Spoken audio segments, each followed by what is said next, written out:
On the road between Raskelf and Easingwold in 1623 stood a lonely inn called the White House. The wide brown heathery moor called Pillmoor then extended to the bottom of the Hambledon Hills. On a slight rising ground above the marshes there stands the odd farm or cottage. In the White House lived a man called Ralph Reynard and his sister. Ralph had taken a liking to a fine-looking young woman, dark-eyed, dark-haired, and she lived at Thornton Bridge, at the Red House, an old house surrounded by trees, where the road from Tollerton crossed the Ouse to Topcliffe and Ripon. The girl was poor, and a good match was what she was looking for. She was at the time in service at the Red House. Ralph came to visit her and romance blossomed, but for some unknown reason they quarrelled, and Ralph came no more across Thornton Bridge.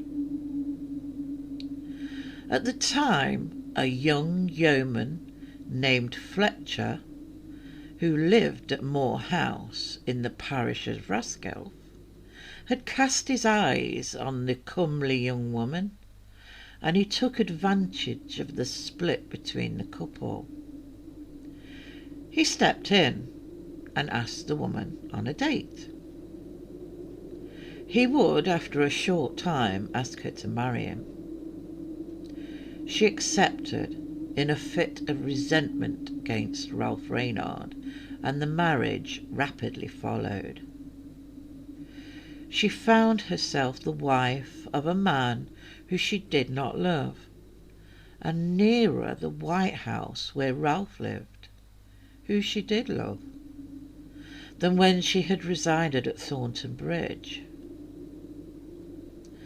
The anger she had felt died away, and Ralph and her once again became close, but too late. There was a scene, despair on both sides, and resentment felt by both Ralph Reynard and Mrs. Fletcher was aimed at the unfortunate young yeoman who stood between them and happiness. On market day, when Mrs. Fletcher ambled on her horse into Easingwold, she invariably halted at the White House. When the hostler, one Mark Dunn, an uncouth man, took her horse as she dismounted and entered the inn. Ralph, the host, was always there, and received Mrs. Fletcher with an affection which his sister disapproved of. A woman of sense, who saw that his rekindling of an old passion could lead to no good. When Mark Dunn disappeared for hours at a time, she shrewdly suspected that he was sent to take messages to Mrs. Fletcher. More than once she had intervened and rebuked Ralph, her brother, warning him of the dangerous consequences of encouraging the attachment of a woman now bound to another man by the most sacredest of ties. Ralph swore and told her to mind her own business and not interfere with them. Mr. Fletcher became more aware that his wife did not love him. Whispers had reached him that she met an old sweetheart when he wasn't home, that her horse was seen standing for a long time outside the door of the White House. He caught Mark Dunn one evening prowling in his orchard and he jumped him with a stick. The ungainly man howled with pain and swore revenge. Fletcher became gloomy. He neglected his work and began to fall into difficulties. He had been sincerely and passionately attached to the dark-eyed, handsome girl he had brought into his home. He had done his utmost to make her happy, and now she was making his home miserable. She had destroyed his spirits.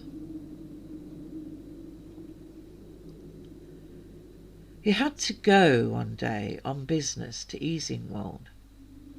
He would not return until late, and his wife knew this. Something was on his mind. A feeling of evil which he could not shake off hung over him. And he wrote on a sheet of paper, "If I should be missing, or suddenly something has happened to me, tell someone. Ralph Reynard, Mark Dunn, and my wife have done something to me." He sent this letter to his sister, and on reaching Easingwold posted it. No sooner was he gone than Mrs. Fletcher mounted her horse and rode to the White House. She asked to see Reynard, and he walked by her side some way back to Raskelf. They parted, and Reynard was next seen in close conversation with his hostler Mark Dunn. It was May Day. In the sweet spring evening, Fletcher was returning on foot from Easingwold. When he came to Dunay Bridge, where at that time a road branched off from the highway from the north to York and led to Raskelf, as he crossed the bridge, he stood still for a moment and looked up at the stars. The next moment, Reynard and Dunn attacked him. They had sprung from behind the bridge, and he was flung over it into the water. The stream was narrow and not very deep, so that, once recovered from the shock, he could have easily crawled out.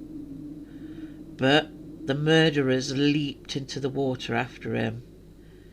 Mrs. Fletcher, with a long sack over her shoulder, ran out from the shadow of a bush where she had been hiding, and they held the farmer under water. The two men grasping his throat, his wife holding his feet down in the sack, into which she had thrust them, till he stopped struggling, and he was, or was supposed to be, dead. The body was then thrust into the sack which Mrs. Fletcher had bought for the purpose, and the three guilty ones assisted in carrying or dragging the body along the road towards the White House. The clatter of a horse's hoofs was heard, and they concealed themselves by the roadside. The horsemen passed. They emerged from their place of hiding and continued on. As they got near to the inn, a streak of light from the inn door showed that it was open. They heard voices. The horseman had called for something to drink, and it was brought to him without his having to dismount. Then Miss Reynard was heard calling, "Ralph, Ralph." No answer was returned, so she went inside, wondering where her brother was. Reynard, Dunn, and Mrs. Fletcher lifted the body over the low hedge into Reynard's garden, and buried it in a place where the ground had been dug up that day by his having to dig up a tree root. They carefully covered the body with earth, and Reynard sowed mustard seed over the place. It was thought prudent that Mrs. Fletcher and Reynard should not meet up after this. After some time, people wondered what had become of Fletcher, but knowing that he was somewhat embarrassed by his circumstances, they readily accepted the statement from his wife that he had gone out of the way to avoid having a writ served on him. This went on till the 7th of July, when Ralph Reynard rode to Topcliffe Fair. It was a bright sunny day. He passed the Moor House, but did not go there, crossed the Thornton Bridge, looked at the Red House, where he had so often visited and spent such happy hours with the woman who was now his accomplice in crime. He dismounted at the Angel Inn, an old-fashioned house near the dilapidated Market Cross. He led his horse out of the yard into the stable. The sun glared down outside, but within it was dark. As he was removing the bridle from his horse, suddenly he saw, standing in front of him, the spirit of Fletcher, pale, with glowing bright shimmering around him, pointing to him and saying, "Oh, Ralph, Ralph, repent, vengeance is at hand." In fear and horror he fled out of the stable. In the daylight he composed himself, and believed that he had been a victim to a delusion. He thought he must buy a present for the woman, who, out of love, he had committed murder. He went to one of the stalls to buy a trinket, a chain of imitation coral beads. "How does it look on the neck?" he asked, extending it to the keeper of the stall. Then he looked up and saw a ghastly figure opposite, the dead man with the coral round his neck, knotted under his ear, and his head on one side, the eyes wide open, with a blaze in them, and heard him say, "How would you like a red mark around the neck such as this? I will put one round the throat of my wife, and you shall wear one too."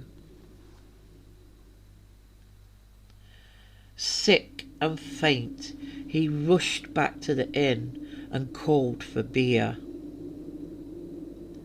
When evening came, although still a little shaken, he rode home.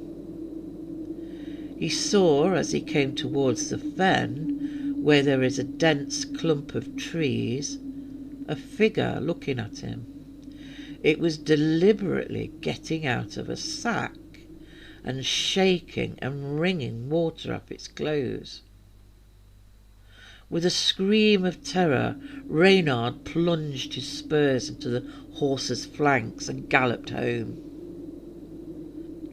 As he crossed Thornton Bridge, he closed his eyes, but when he opened them, he saw the well-known figure of the dead man walking before him, so fast that his horse could not catch up with him. The ghost trailed the sack after it, and left a luminous track on the road. When it reached a point near the White House, the very spot where Reynard, Fletcher, and Mark Dunn had disposed of the body, the spectre strode across the heather and leaped the low hedge and melted apparently into the ground, where now a rich green crop of mustard was growing. "You're back earlier than I thought," said his sister of Ralph Reynard. "I reckon you did not stop at this time at Moor House." Reynard said nothing except, "I'm ill." "Ah," said his sister, "I've got you a nice bit of supper ready, with a beautiful dish of salad." And she laid the cloth and placed upon it a plate of fresh cut mustard. Reynard's face grew rigid and white. "What's the matter?" asked his sister. Opposite him on the bench sat the dead man, pointing to the salad. Ralph sprang up, drew his sister away, and told her everything. She, poor woman, was horrified at what she had heard, and ran off at once to Sir William Sheffield, a justice of the peace who resided at Raskelf Park. The 3 guilty parties were apprehended and taken to York, where on July the 28th, 1623, all 3 were hung. When they had been cut down, the bodies were removed and taken in a wagon to the White House. The hangman sat by the driver in front. In the spot where they had committed the murder and buried poor Fletcher, they erected a gibbet and hung all 3 bodies there, with their faces towards the dismal flat and the gurgling stream where the murdered man had been drowned. There they hung, blown about by the autumn storms, screeched over by the ravens and magpies, baked by the summer sun, then their bare scalps capped with cakes of snow in the cold winter, till they dropped upon the ground, and then the bodies were buried and the gallows cut down. Mr. Fletcher's body had been removed and buried in Raskelf churchyard. Many years later, while ploughing over Gallows Hill, a quantity of bones were unearthed. They were the bones of Reynard, Dunn, and Mrs. Fletcher. Thank you for watching.